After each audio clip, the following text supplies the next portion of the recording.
Now, besides my father, the most amazing man I ever knew was my grandfather, H.B. Smith. He raised my mother and the sons, Homer Smith, the coach of Alabama, and Roy Smith in St. Louis. Amazing. I mean, he was a machinist. I mean, he built Ford cars in St. Louis, you know, where they had to machine out the parts to go in the cars. I mean, he was a linesman. All right. Enough said.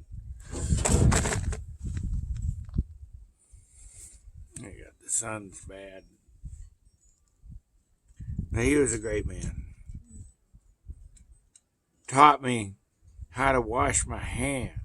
My dad was an insurance man, and he was never at home practically the whole time that I was growing up until he was 60 years old.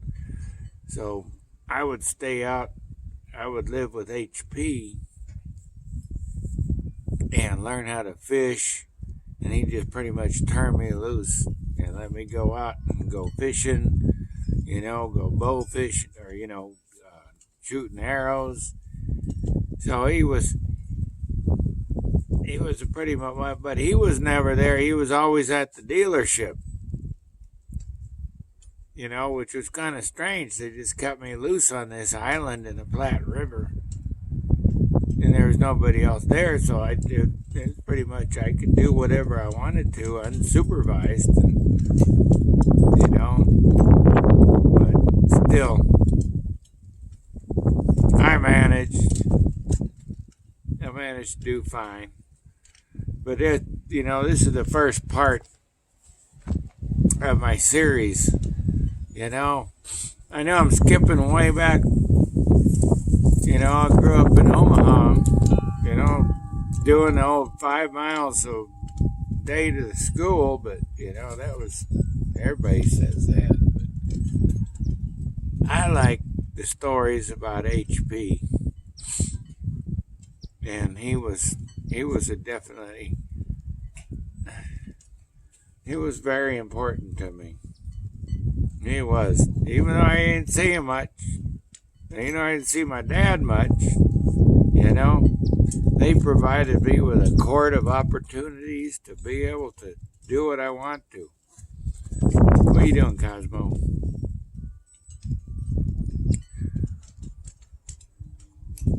Anyway, come here, Cosmo. Oh, you're gonna start griping? Cosmo's an old Chihuahua. I say 11 years. Kimberly's gonna say 12. But he had an island on the North Platte River. Oh, there goes the sheriff. He had an island on the North Platte River in Nebraska. And it had I know, Smokey, come here. Come here, Smokey. Sorry. There we go. This is Smokey. Smokey Artichoke. Oh, I didn't tell you. I just met Scott at Ewald Kubota in Fredericksburg today. The first time I've been in there, and it's such a beautiful showroom. Their tractors are so pristine. I found Kimberly a small tractor. As long as it wasn't a goat, she's not going to quit. And it's good prices too. So, hey, Smokey. Really, Cosmo, he was growing up in a barn. Somebody didn't want him on the radio station on KB, our trading post, and said, we gave up all our Labradors and we just didn't want this little Chihuahua. And I go, oh, God, I got to have it. And I took Kimberly to see Smokey, and she wanted a chow. Oh, I'm jumping off my tracks, aren't I? Sorry. Well, I grew up on the Platte River in Nebraska, and it was wonderful, and it got wonderfully cold. I mean, cold. I mean, ice.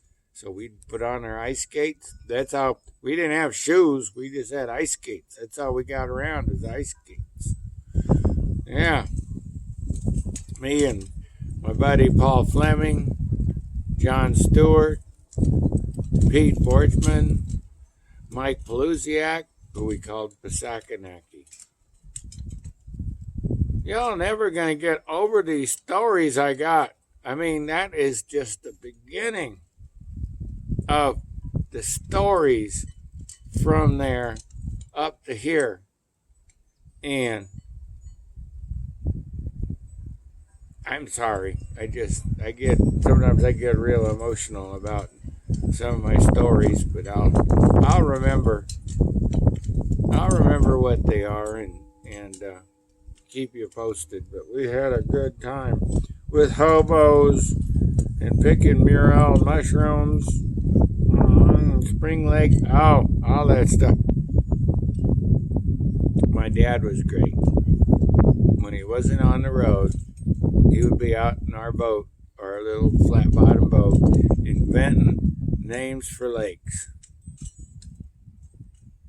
and streams and people,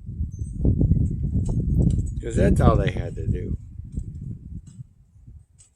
All right, here come police again. So anyway, here we go.